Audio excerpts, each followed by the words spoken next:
Hello friends, good morning. सुबह के 9 बजने वाले हैं। मैंने अपना दिनचर्या का काम कर दिया है। जो मैंने आपको बताया था कि मैं शुरुआत करता हूँ टंकी भरने से, टंकी भर दी है। आज फ़ोन लेके जाना भूल गया ऊपर, वरना ऊपर दिखा था। आज टंकी भरा गया है। अभी कॉफ़ी ले रहा हूँ। अब देखता हूँ क्या करना है यार। बहुत रिलैक्स। अभी दुनियादारी के बारे में सोचेंगे, यहाँ प्रोटेस्ट वहाँ प्रोटेस्ट, उसके बारे में सोचेंगे। तब तक नहाने का समय आ जाएगा। नहाएंगे, पूजा पाठ करेंगे, उसके बाद थोड़ा देर पढ़ेंगे। देखते हैं। नहीं, अभी पढ़ूँगा मैं, बट इन रियलिटी अभी पढ़ूँगा थोड़ा देर से, थोड़ा सा टाइम से, आई थिंक 10-15 मिनट से। मैं चाह रहा था कि आप लोग को मौर्यन एम्पायर के बारे में थोड़ी हिस्ट्री बताऊं। तो आज शायद एक ही वीडियो करूंगा, थोड़ा लंबा होगा, तो फिर मौर्यन एम्पायर के बारे में बताऊंगा। इसके अलावा अगर कुछ अच्छा मिला तो मैं बताता हूँ, अदरवाइज़ तो मौर्यन एम्पायर 99% मौर्यन एम्पायर पे करूँगा। आज वो भी देखना है, टेस्ट सीरीज़ है कल। टेस्ट सीरीज़ पिछले हफ्ते के टेस्ट सीरीज़ का अभी तक रिव्यू नहीं किया है, वो आज करूँगा। तो मिलते हैं थोड़ा देर के बाद।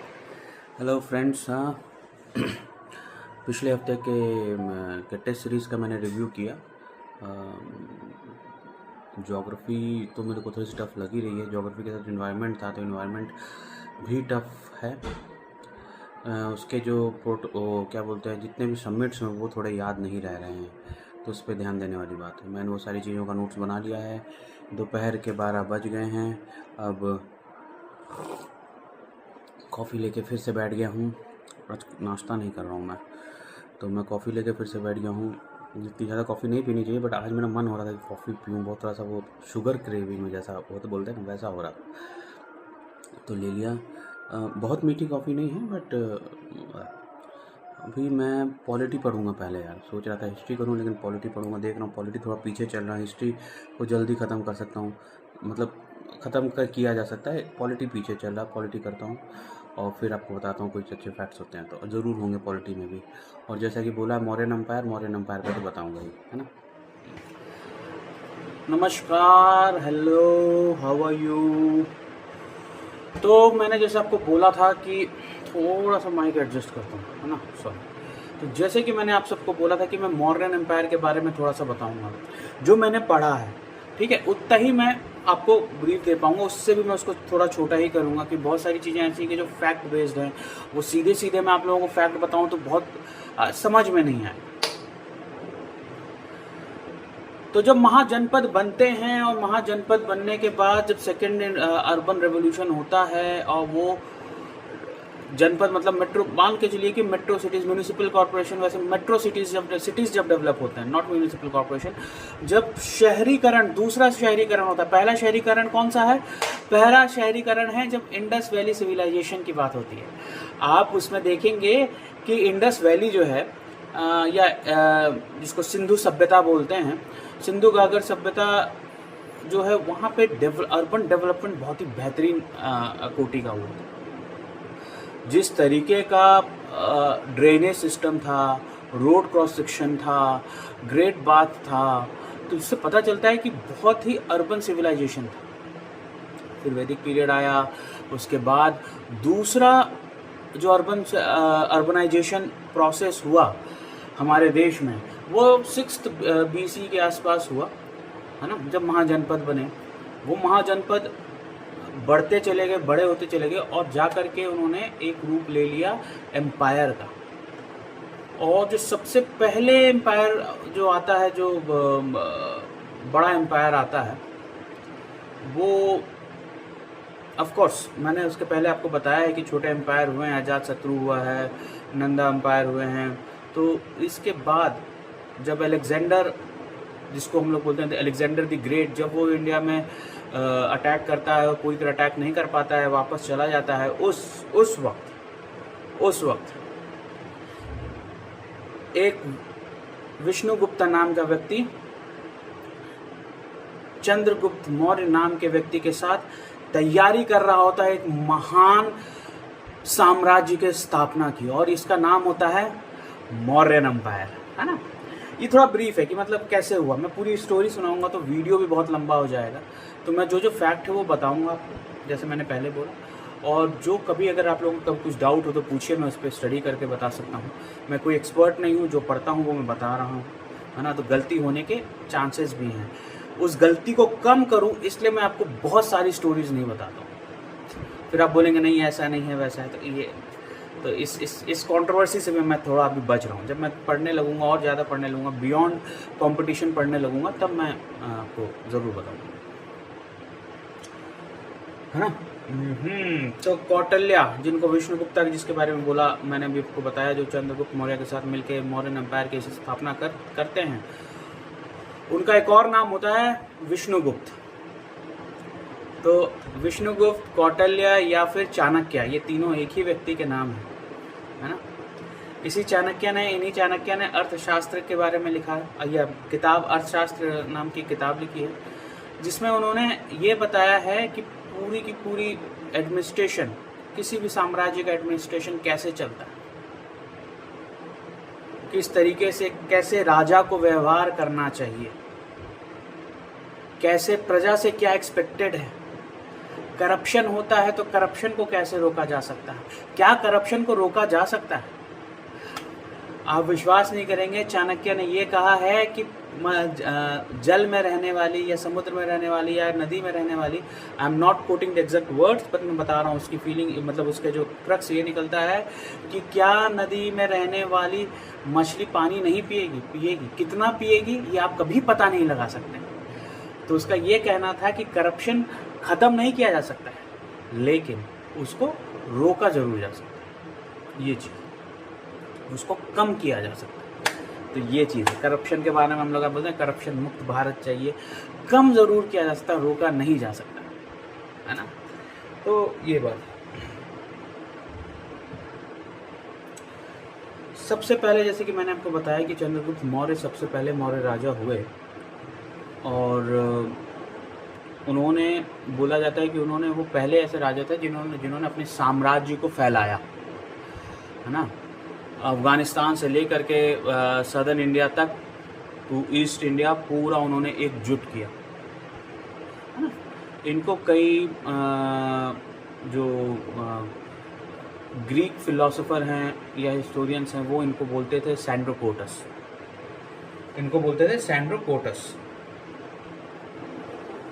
इनके बाद आए, चंद्रगुप्त मौर्य के बाद आए बिंदुसार के बाद आए आपको अशोक। ये क्रोनोलॉजी है कौन कब आया। अब पूरे मौर्यन एम्पायर या चंद्रगुप्त मौर्य के बारे में जो सबसे पहली चीज़ जो चंद्रगुप्त मौर्य के बारे में हमें पता चलता है, वो किसके थ्रू पता चलता है, वो एक ट्रैवलर के थ्रू पता चलता है जिसका नाम है मेगास्थनीज इंडिया आते हैं, वो इंडिया में हर जगह घूमते हैं। उन्होंने मगध को बहुत अच्छे से एक्सप्लोर किया, और एक्सप्लोर करके उन्होंने अपनी राइटिंग, उन्होंने उसके बारे में अपनी किताब में लिखा। उस किताब का नाम है इंडिका। उसका भी ओरिजिनल फॉर्मेट कहीं दुनिया में अवेलेबल नहीं है, लेकिन जैसे दूसरे हिस्टोरियंस ने उसको जैसे पार्ट्स एंड पीसेस में जैसे उसको डिसाइफर किया, तो पता चला कि सबसे ज़्यादा मगध एम्पायर के बारे में या उस वक्त के इंडिया के बारे में कोई बताता है तो वो मेगास्थनीज बताते हैं अपनी किताब इंडिका में। मेगास्थनीज बताते हैं कि उस समय की सोसाइटी 7 वर्गों में डिवाइडेड थी। हाँ, और वो वर्ग जो थे वो वैसे वर्ग नहीं थे कि क्या बोलते हैं आपको कि भाई ब्राह्मण क्षत्रिय, वो वर्ग नहीं थे। वो थे उनके वर्किंग, मतलब आदमी की जो जिस फील्ड में काम कर रहा है, क्लास डिवाइड उनको ज़्यादा बोल सकते हैं, है ना। क्लास डिवाइड ज़्यादा बोला जा सकता है उनको। ये जो 7 मैं देखता हूँ कहीं लिखा हुआ है, मगर मैंने अपने नोट्स में तो मैं आपको पढ़ के बताता हूँ कि 7 शायद मैंने नहीं लिखा हुआ है, मुझे कुछ चीज़ें मिस कर सकता हूँ। हाँ, मेगास्थनीज बताते हैं कि उस वक्त की सोसाइटी 7 क्लासेस में डिवाइड थी। जैसे कि सबसे पहले फिलोसोफर, सबसे ऊंची में आते थे फिलोसोफर्स के बाद किसान, फार्मर्स, उसके बाद हर्ड्समैन जो चरवाहे होते हैं, फिर आते थे आर्टिशंस जो पॉटरी ये सब बनाते हैं, इसके बाद आते थे सोल्जर्स के बाद आते थे स्पाइस बोले तो आज के रॉ एजेंट जैसे होते हैं ना, जो मतलब विदेशों में रहेंगे अपने देश के, मतलब गुप्तचर जिनको बोलते हैं वो, और उसके आखिरी आते थे काउंसलर। तो ये 7 ग्रुप में इन्होंने, मतलब कि 7 तरीके से पूरी सोसाइटी डिवाइडेड थी उस समय की। अच्छा, एक इंटरेस्टिंग बात मैंने बोला ओवरसीज स्पाइस, सबसे पहली बार अगर गुप्तचरों के बारे में बताया गया है तो वो चाणक्य ने अपनी किताब में बताया गया कि एक राजा को अपने राज्य को बचाने के लिए खुद गुप्तचर रखने चाहिए, जो दूसरे देश में जाके रहें, धुरंधर टाइप, और वहाँ से सारी इंफॉर्मेशन अपने राजा को पहुँचाते रहे। तो ये बहुत, मतलब ये एक बड़ा कॉन्सेप्ट जो पहली बार आपने कहीं पे भी पढ़ा गया है, वो है आपको मतलब एजेंट्स के बारे, गुप्तचरों के बारे में। अच्छा, मैगस्थनीज अपनी किताब में और बताते हैं कि क्या क्या चीज़ों में, मतलब मैं अभी बताना चाह रहा हूँ कि उस वक्त के मगध काल में क्या था, मतलब उस समय जब मौर्यन काल था उस वक्त मगध कैसा था। बोलते हैं पाटलिपुत्रा बहुत ही सुंदर जगह थी, जो उस वक्त के, मतलब मौर्य काल का उस वक्त का जो किला था वो ना लकड़ी का बना हुआ था पूर्णतः, मतलब completely made up of woods. वो अभी उसके अवशेष पाटलिपुत्र पटना में रखे भी हुए हैं, जो उनके अवशेष खुदाई में मिले हैं वो आपको पाटलिपुत्रा में दिख भी जाएंगे, ये कहा। अच्छा, एक इंटरेस्टिंग फैक्ट, जो आज हम लोग म्यूनिसिपल काउंसिल की बात करते हैं, और एक जो मेट्रोपॉलिटन सिटीज़ में जो काउंसिल्स होते हैं वो अलग अलग काम करते हैं, तो वैसे ही वो चीज़ आज की नहीं है, वो उपज है मौर्यन काल की। मैगस्थनीज बताते हैं अपनी किताब इंडिका में कि उस वक्त जो पूरा जो एडमिनिस्ट्रेशन रन होता था ना पूरे पाटलिपुत्र मगध का, तो वो डिफरेंट काउंसिल्स, एक काउंसिल था उसके थ्रू होता था। वो काउंसिल जो है 30 मेंबर का काउंसिल था, जो वो उसको रन करते थे, और ये अलग अलग सब ग्रुप में डिवाइडेड था, है ना। बोले कि 30 लोगों का ओवरऑल काउंसिल, उसमें 6 के 5 काउंसिल है।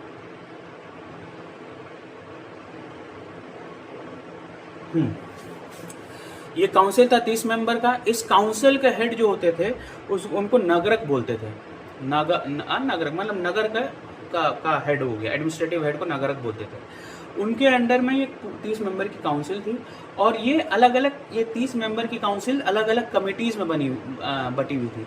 वहाँ पे टोटल 5 कमिटीज़ थे, हर कमिटी 6 मेंबर की थी। समझिएगा, बड़ा काउंसिल एडमिनिस्ट्रेशन के लिए, वो काउंसिल डिवाइड हुआ है छोटी कमिटीज़ में। हर एक कमेटी में कितने लोग हैं? 6 लोग हैं। तो 5 कमेटी 6 लोग, टोटल 30 का काउंसिल, और काउंसिल को हेड कौन करा? नगरक। तो ये एक बड़ा इंटरेस्टिंग फैक्ट। तो और ये भी बात है कि उस समय भी जन्म और मृत्यु के प्रमाण पत्र बनते थे, जो आज उस एग्जैक्टली जो म्यूनिसिपल काउंसिल है जो उस वक्त काम वहाँ पे काम होता था, उसको आज के 21st एरा में भी, सेंचुरी में भी ये काम हो रहा है। तो सोचिए कितनी पुरानी चीज़ें हम लोगों ने ली हुई हैं। अच्छा, फाइन लगते थे उस समय, अगर कोई अपने घर के सामने रोड पे गंदगी फैलाएगा उसमें फाइन लगते थे। ये है, और फाइन ऐसे वैसे नहीं, फाइन डेथ पेनल्टीज भी होती थी सिर्फ इस चीज़ के लिए कि आपने कचरा फैलाया। आज तो भाई क्या बोलूँ, छोड़िए, है ना। तो ऐसे कई चीज़ें, ये इंटरेस्टिंग चीज़ थी जो मैंने बताया कि अच्छा ऐसा भी था, मतलब उस समय से चीज़ें ली गई थी। हाँ, एक जो कंट्रोवर्शियल चीज़ उन्होंने बोली थी, मैगस्थनीज ने अपनी किताब में लिखी, कि उस वक्त कोई स्लेवरी नहीं था। अब ये थोड़ा सा, मतलब हिस्टोरियंस को मानना थोड़ा सा दिक्कत हो रहा है, क्योंकि यह पॉसिबल नहीं है स्लेवरी हो ही ना। बट उन्होंने कमेंट किया था कि भाई कोई स्लेवरी थी ही नहीं, है ना। तो ये रही। मैं अभी तक जो ये मैगस्थनीज की बात कर रहा हूँ, ये जब आए और मगध में रहे तो यहाँ पे 5 साल रहे, तो इसलिए इन्होंने बहुत ही एग्जॉस्टिव विवरण बताया है कि क्या क्या होता था, क्या नहीं होता। इसके बाद आता है भाई जो सबसे मेन, जो हर कोई मतलब शुरू से जिस पे डिस्कशन होता चला है, वो अशोका की। अशोका ने भी अपने साम्राज्य को बहुत बड़ा किया। कहा जाता है अशोका ने अपने 99 भाइयों को मार दिया था, एक भाई को उसने छोड़ दिया था क्योंकि उसने बौद्ध धर्म को अपना लिया था और भिक्षु बन गया था, तो उसने एक भाई को छोड़ दिया। अब इसमें भी कंट्रोवर्सी है ना, कि भाई 99 को मारा था कि कम भाइयों को मारा था, तो इस पर कोई क्लैरिटी है नहीं। तो अभी तक लिए मैं इसको 99 मान के चल रहा हूँ। आप लोग के पास कुछ फैक्ट होता आप बताइएगा सर। तो जब वो आते हैं, जब अशोका आते हैं अपने क्राउन पे, मतलब जब वो राजा बनते हैं राजा बनने के 8वें साल में वो कलिंगा का युद्ध लड़ते हैं। कलिंग प्रदेश जो है वो प्रेजेंट डे उड़ीसा में पड़ता है। वहाँ लड़ाई करते हैं, लगभग लाख लोग मरते हैं उस युद्ध में। और युद्ध में मौर्यन मतलब अशोका की जीत होती है। बट उस जीत के बाद का जो आफ्टर वॉर इफेक्ट जब अशोका देखता है तो अशोका को लगता है यार ये तो बहुत बड़ा ब्लंडर हो गया। और उसके बाद उसका हृदय परिवर्तन होता है and he takes up the बौद्ध धर्म। वो बौद्ध धर्म को अपना लेता है। फिर पूरी तरीके से उसकी चीज़ें चेंज हो जाती हैं। इसके बाद वो कई जगहों पे बौद्ध धर्म के प्रचार प्रसार के लिए शिलालेख लिखवाता है। जो बौद्ध धर्म के प्रचार के लिए वो जिसको वो धम्मा बोलता है, धम्मा भी जिसको बोलते हैं, वो धम्मा का प्रचार करता है। धर्म को ही धम्मा बोलते हैं, उस धर्म का प्रचार करता है।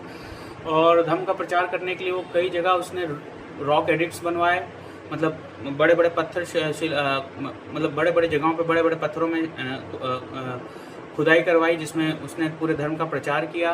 कई सारे स्टोन पिलर्स हैं जो उसने बनवाए, वो भी उसने अलग अलग जगहों पे लगाया। और जिस पे अगेन उसने धर्म का प्रचार किया। इसने युद्ध के बाद वो ऐसा परिवर्तन हुआ उसके अंदर कि उसने अपने शिलालेखों में भी लिखवाया कि हमें दूसरे धर्म के प्रति मतलब टॉलरेंट होना चाहिए, है ना। उसने ये चीज़ बोली। आज हम लोग मतलब बहुत डिस्कशन चलता है कि भाई रिलीजियस टॉलरेंस ख़त्म होते चला जा रहा है। उसने उस वक्त ये बात बोली, है ना। और इतना ही नहीं, उसने बोला कि कई जगह सेक्रीफाइसेस नहीं करने चाहिए, जैसे जानवरों के सेक्रीफाइस नहीं करने चाहिए, वो उसने उसके बारे में फैलाया। उसने ये बात भी बोली, अपने शिलालेखों में लिखवाया कि भाई कि युद्ध का रास्ता नहीं, धर्म का रास्ता ही सबसे विजयी का रास्ता होता है। मतलब धर्म का से ही विजय मिलती है युद्ध से। हालांकि वो युद्ध में जीतने के बाद ही ये सारी बातें कर पाया, अदरवाइज कोई उसकी बात का वैल्यू भी नहीं रहता। तो उसने बहुत सारी जगहों पे ये चीज़ लिखवाई है। जैसे कि उसने पहली बार पब्लिक गार्डन और पब्लिक हॉस्पिटल बनवाया। ये सब उसके शिलालेखों में जो भी करवाता था शिलालेख में लिखवाता था ताकि लोगों को पता चले।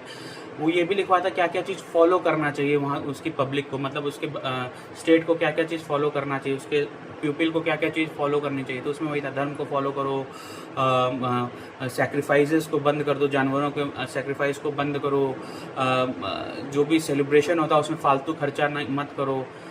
ये बेसिक चीज़ें इसने मतलब बताई थी। लेकिन ये जो है ना, जो आज ये इतनी ओल्ड चीज़ें हैं जो आज भी रिलेवेंट हैं काफ़ी। रिलीजियस टॉलरेंस रखो, तो ये सारी चीज़ें अशोक ने करवाई थी अपने अपने शिलालेखों के थ्रू। ये हुई बात। इसके अलावा स्तूप तो उसने काफ़ी बनवाए। बोलते हैं उसने छोटे बड़े कुछ मिलाकर के 80,000 स्तूपें बनवाई हैं, बौद्ध स्तूप हैं।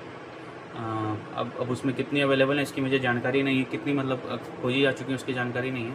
बहुत जगह बनवाई है। इसमें कुछ फेमस जो मैं आपको बता सकता हूँ वो ये है कि सांची का स्तूप उसी ने बनवाया है। भारत का स्तूप भी उसी के वक्त बना है। एक धामेक का स्तूप है जो कि बनारस में है। इसको सबसे पहले अशोक ने बनवाया था, फिर गुप्ता पीरियड में इसको वापस से ठीक किया गया, ऐसा है।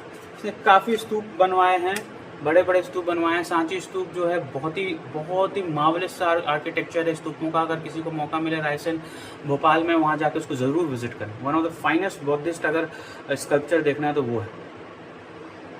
तो ये था। इसके अलावा ये तो ऊपर की बातें जो मैं आपको अभी बता रहा हूँ, जो भी चीज़ें ऊपर की बातें मैं आपको बता रहा हूँ। इसके आगे आपको और अगर इंटरेस्ट है तो इसके बारे में और पढ़ सकते हैं, है ना। मेरा पर्पस पूरी तरह से पढ़ाई पे, मतलब आपको पूरी तरीके से सारी डिटेल्स नहीं देना। जो मैं पढ़ता हूँ उसकी कुछ डिटेल्स आपको शेयर करता हूँ जो मुझे लगता है थोड़ी इंटरेस्टिंग है। तो अशोक के बारे में ये था, मौर्यन एम्पायर के बारे में यही था। इसके बाद उसके दो पोते हुए, दशरथ, एक का नाम संप्रीति, एक का नाम दशरथ था। दोनों ने भी आज अलग अलग धर्म, एक ने बौद्ध धर्म अपनाया, एक ने आजीविका धर्म अपनाया। तो बहुत ही क्या बोलें, मिक्स्ड कल्चर डेवलप हो रहा था उस वक्त। लेकिन बौद्ध धर्म को बहुत रिलेवेंस मिला मौर्यन काल में और स्पेसिफिकली अशोक के पीरियड में। जिसने बौद्ध धर्म के लिए बहुत कुछ किया, स्तूपें बनवाए, बौद्ध धर्म की जो भी शिक्षा थी उसको शिलालेखों पे लिखवाया, तो ये था। तो इस तरीके से सबसे पहला जो एम्पायर है मगध एम्पायर, जो डेवलप होकर के अजातशत्रु से चालू किया, बिम्बिसार से चालू करें तो उससे लेकर के अलेक्जेंडर के समय, ग्रेट अलेक्जेंडर के वक्त जब उसका अटैक हुआ, उस वक्त तक छोटे छोटे मगध में छोटे छोटे राज्य थे। लेकिन उसको जब साम्राज्य बनाया किसने, चंद्रगुप्त मौर्य ने। किसकी मदद से, तो कौटिल्य या फिर उसको चाणक्य बोला जाएगा। चाणक्य ने अर्थशास्त्र लिखा। अर्थशास्त्र में क्या था, उसने किस तरीके से पूरा एडमिनिस्ट्रेशन चलना चाहिए, किस तरीके से राजा को बिहेव करना चाहिए, कैसे करप्शन को रोकना चाहिए, कैसे दूसरे देशों के बारे में हमें जानकारी लेनी चाहिए, सब कुछ। मतलब वो ऑल इन ऑल बुक थी जिसमें पूरा सब कुछ, मतलब एक देश चलाने का इंसाइक्लोपीडिया उसको बोल सकते हैं, वो था। इसके बाद इनके बाद आते हैं बिंदुसार आते हैं ना, हाँ, इसके बाद बिंदुसार आते हैं। बिंदुसार के बेटे होते हैं अशोक आते हैं। अशोक कहा जाता है 99 भाइयों को मार करके फिर वो राजा बनते हैं। कलिंग के युद्ध होता है जहाँ प्रेजेंट उड़ीसा, वहाँ पे जीत हासिल करने का जब वो आफ्टर वॉर देखते हैं तो बहुत परेशान हो जाते हैं। तो उसके बाद उनका धर्म परिवर्तन होता है, वो बौद्ध धर्म को मानने लग जाते हैं, धर्म का प्रचार प्रसार खूब करते हैं, 80,000 से ज़्यादा स्तूप बनवाते हैं, शिलालेख लिखवाते हैं, अपने लोगों को बताते हैं कि हमें क्या फॉलो करना चाहिए। तो ये है एक ऐसे साम्राज्य की कहानी जो सबसे बड़ा साम्राज्य देश का था, जिसका स्ट्रेच बोला जाए तो अफगानिस्तान से लेकर के आसाम छोड़ दिया जाए तो बाकी ईस्टर्न पार्ट में, डीप साउथ में नहीं था, एकदम डीप साउथ नहीं था, लेकिन सदर्न इंडिया तक था। तो सबसे बड़ा एक 6वीं शताब्दी के आसपास का जो सबसे बड़ा साम्राज्य था, सबसे पहला साम्राज्य, बड़ा साम्राज्य, वो था मौर्य साम्राज्य। मौर्य साम्राज्य में की समाप्ति के बाद फिर दूसरे छोटे छोटे साम्राज्य आए। उन लोगों ने भी अलग अलग धर्मों को बहुत प्रचार किया उसमें भी, लेकिन बौद्ध धर्म बहुत प्रचुर था। मतलब बहुत सारे राजाओं ने बौद्ध धर्म को मान्यता देते गए, उसका प्रचार प्रसार करते गए।